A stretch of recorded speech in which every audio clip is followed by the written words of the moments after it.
By nature, photos are flat. They are two-dimensional. They have height and width, but they have no depth.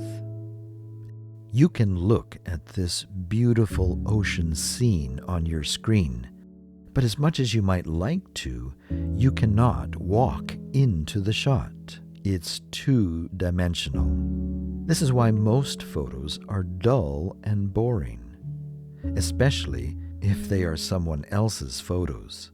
Have you ever noticed that? If you took the photo, when you look at it, it evokes a memory of that wonderful day on the beach. In your mind's eye, in your subconscious, you can actually walk into the shot. You can feel the sand on your feet. You can smell the salt air. You can hear the seagulls screech. But when you show your photo to a friend, it's just not going to trigger that same emotion for them. All they see is a flat, two-dimensional photo. Fortunately, there are some tricks that you can learn to give your photos a sense of depth. One of the things that great photographers have learned is a few simple, easy-to-follow tricks that make two-dimensional photos have a feeling of depth.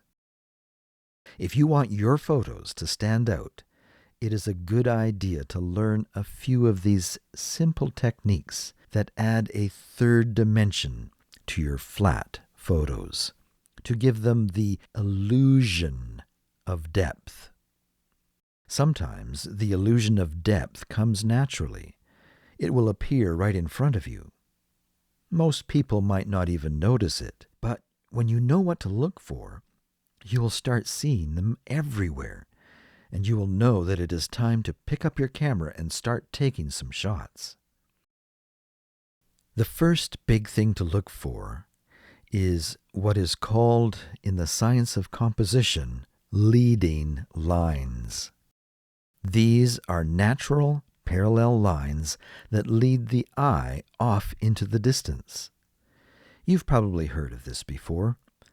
Train tracks, or roads that start out very wide, almost filling the shot, but become narrower and narrower as they go off into the horizon.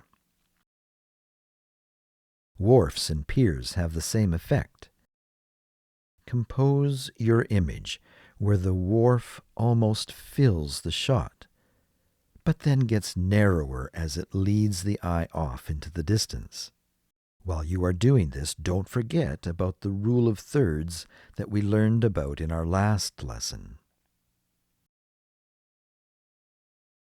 Another thing to look for is what is called pleasing lines that lead off into the distance. When you're out on your walk, the lines that you're looking for don't always have to be parallel lines. When you see pleasing lines, you will know that it is time to pick up your camera. Look for S-curves that form naturally on the landscape. It makes your viewer follow a beautiful curve off into the horizon. Here, the lines of the terraced rice fields really add a sense of depth. Roads often form an S-curve. Rivers, highways that lead into the city. These kinds of images can trigger a sense of adventure and exploration in the viewer. They wonder, if even subconsciously, what is around the bend in the road?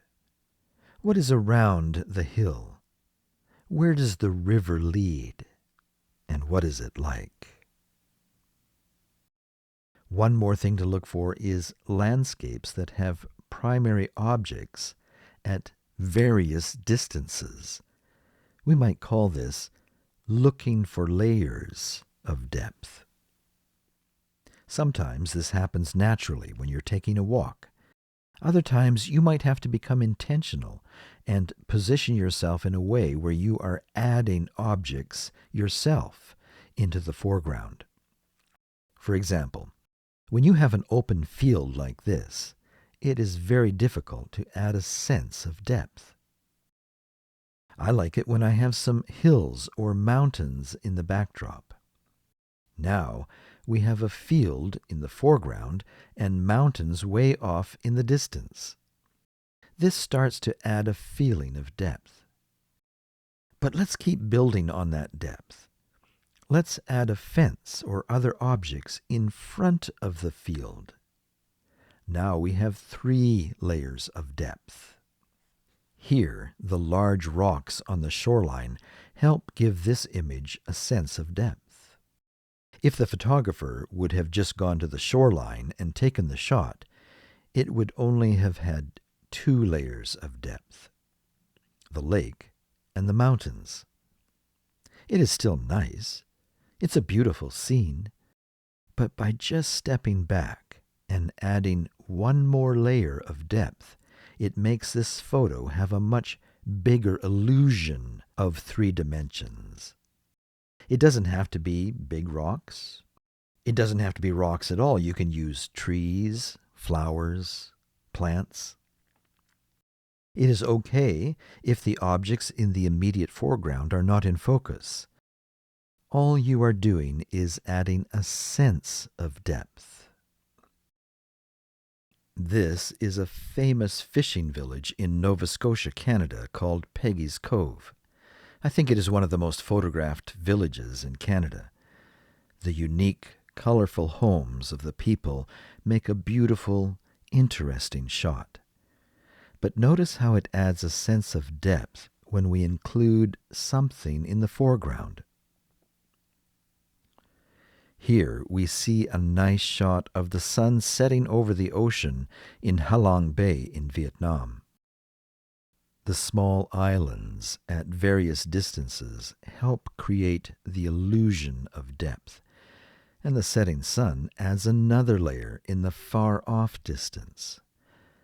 But notice how by just repositioning the camera slightly, we can add 1 more layer of depth by putting some tree branches in the foreground.